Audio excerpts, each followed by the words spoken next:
আসসালামু আলাইকুম রহমতুল্লাহ। বন্ধুরা, আশা করি সকলে ভালো আছেন। মুসলিম মহিলার লাশ কবরে নামার সময় দেখা গেল সাপ। ভয়ঙ্কর এই সত্য ঘটনা জানতে হলে ভিডিওটা না টেনে শুরু করা যাক।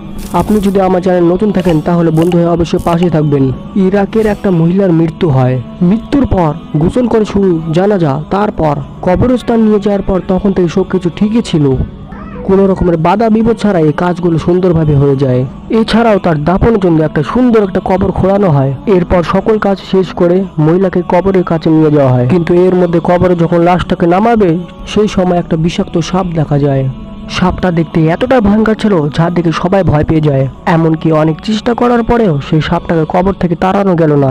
এই জন্য সবাই বিরক্ত হয়ে তার পাশে অন্য একটা কবর খোঁড়ানো হলো। দ্বিতীয় কবরে যখন লাশ নামাতে যাবে ঠিক সময় ওই সাপটা আবার এসে পড়ে ওই কবরে। কিন্তু ওই কবরে কিছু ছিল না। যখনই লাশটা নামাতে যাবে সেই সময় সেই সাপটা আবার দেখা যায় ওই কবরে। এরপর সকলে আরো একটি কবর খোঁড়া হলো। ওই কবরে ওই সাপটা দেখা গেল আবার। এমন করতে করতে প্রায় 8 থেকে 10টা কবর খোঁড়ানো হলো, তবুও সে দেখা গেল সেই সাপটা। এই জন্য এলাকাবাসী বাধ্য হয়ে এই ঘটনার মূল কারণটা কি, কেন বা ওই মেয়েটার কবরে সাপ আসছে, এই জন্য সবাই মিলে একটা আলেমের কাছে গেলেন। এই সমস্ত ঘটনা সে আলেমকে বলা হলো। আলেম বললেন, এই লাশটাকে দাফন করার জন্য যত কবর খুঁড়বেন প্রত্যেকটা কবরে সেই সাপটা এসে পড়বে। আপনারা ওই মেয়ের লাশটাকে দাফন করিয়ে দিন, কেন আর উপায় নেই। প্রত্যেকটা কবরে সেই সাপটা চলে আসবে। প্রথমে যেটা কবর খনন করা হয়েছিল সেই কবরে আপনি দাফন করে দিন। আলেম যেমন কথা বললেন ঠিক তেমনটাই করা হলো। যখন খাটিয়ে থেকে লাশটাকে কবরেতে নামানো হলো তখন সেই সাপটা এক কোণায় চুপ করে দাঁড়িয়ে রইল। কোনো মানুষকে কোনো ক্ষতি করেনি। সেই সাপটা এক কোণায় চুপচাপ বসেছিল। যখনই লাশটা কবরতে নামিয়ে দিল এবং মানুষেরা কবর থেকে উঠে গেল তখন সেই সাপটা লাশের মুখের কাপড় খুলে সেই মহিলার জিহ্বাকে পেঁচিয়ে ধরলো। এই দৃশ্য দেখে সবাই আতঙ্ক হয়ে গেল আর বলল, হায় হায়, এটা কি হয়ে গেল? লাশটাকে এত আজাব কেন হচ্ছে?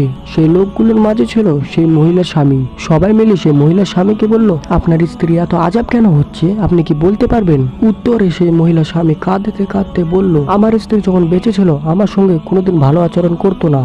এমনকি ও আমাকে অনেক বাজে বাজে গালি দিত। এমনকি আমার স্ত্রী আমাকে গোলামের মতন করে কাজ করাতো।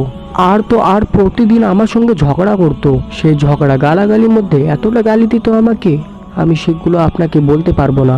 এইগুলো কথা বলতে বলতে সে মেয়েটার স্বামী অনেক কান্না শুরু করে দিল। আর কাঁদতে কাঁদতে বলতে লাগলো যে, আমি তো তাকে কোনোদিন বদদোয়া দিইনি, তাহলে যে আজকে তার কবরে এত আজাব কেন?